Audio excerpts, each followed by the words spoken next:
Bonjour tout le monde! Aujourd'hui, je voudrais vous présenter 3 projets similaires aux miens pour vous donner des idées d'engagement concrets qui font une différence. Le premier est le site internet Ça commence par moi, créé par Julien Vidal, qui au départ s'était lancé comme défi de présenter 365 manières de changer le monde, c'est-à-dire un geste citoyen par jour pendant un an.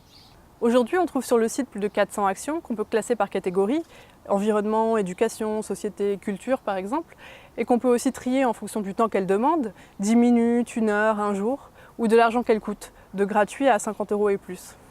On y trouve des idées très simples, comme par exemple mettre un autocollant Stop Pub sur sa boîte aux lettres ou avoir toujours une gourde sur soi, mais aussi des idées qui demandent un peu plus de volonté, comme par exemple manger uniquement des fruits et légumes de saison ou composter ses déchets alimentaires.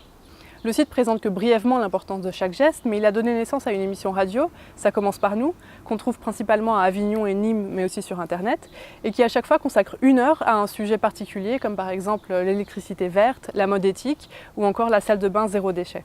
En 2018, le journaliste Valère Coréard a publié Changer d'air, l'air de rien, un livre qui s'inscrit dans une démarche similaire et qui approfondit 8 questions. L'alimentation, les déchets, la mode éthique, l'électricité, les transports, l'information et les fake news, la démocratie participative et enfin la nécessité de ralentir, de prendre son temps. Le livre est très facile à lire, on y trouve des petites BD, des quiz, des tests du type « Quel consommateur êtes-vous ?» et en même temps c'est très sérieux et très bien documenté. Enfin, Pierre Chevelle, l'auteur de la trilogie Changer le monde en 2 heures et d'une chaîne YouTube du même nom, a une approche un peu différente.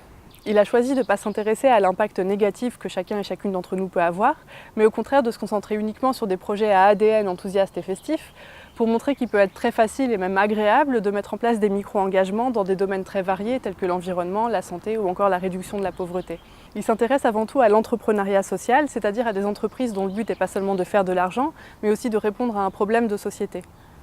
Parmi les projets qu'il présente, Make Sense permet à chacun et chacune d'entre nous de mettre nos cerveaux à contribution pour aider des entrepreneurs sociaux et des entrepreneuses sociales à lancer leurs projets ou à résoudre des problèmes concrets qui se mettent sur leur route.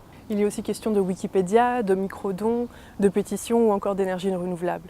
Les livres se lisent très rapidement et ils ont aussi pour but de coacher les lecteurs et les lectrices, par exemple en nous autorisant à changer le monde ou en nous incitant à identifier les principaux freins qui nous empêchent d'essayer de le faire. J'ai choisi de présenter ces 3 projets, mais on trouve d'autres exemples, comme le site du mouvement Colibri, qui propose quelques fiches pour agir au quotidien. Mais alors, quel est l'intérêt de mon blog s'il y a déjà d'autres initiatives similaires ? Déjà, j'ai envie de parler de sujets que les autres abordent pas forcément. Et puis, je veux proposer une réflexion de fond sur les sujets que je présente, qui sont souvent très complexes et pour lesquels il n'y a pas de solution simple. Je pense qu'il est plus difficile d'accepter de changer un comportement néfaste quand on n'en comprend pas bien les enjeux. Par exemple, pour ma part, j'ai un mal fou à résister à l'eau chaude de la douche en hiver, parce que même si je sais qu'il ne faut pas gaspiller l'eau, tant que j'ai pas fait mes recherches à ce sujet pour pouvoir en parler ici, je me rends pas bien compte de tout ce qu'implique ce gaspillage d'eau. C'est pour ça que je préfère bien approfondir sur mon blog les sujets que j'aborde ici.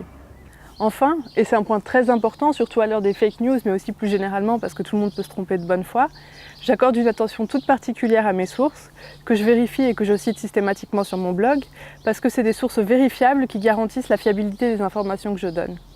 Alors évidemment, je peux me tromper sur certains points, surtout sur des sujets que je ne maîtrise pas très bien, mais ce qui fait l'intérêt du format blog, c'est que vous pouvez me signaler mes erreurs, en citant vos sources évidemment, et que je peux les corriger rapidement. Voilà, merci d'avoir regardé ma vidéo et à bientôt, ciao!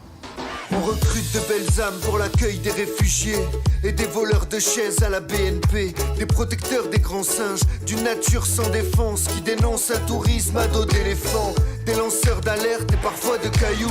On recrute des poètes, des concepteurs de yourtes, clowns activistes, humoristes engagés, maraîchers urbains dans des jardins partagés.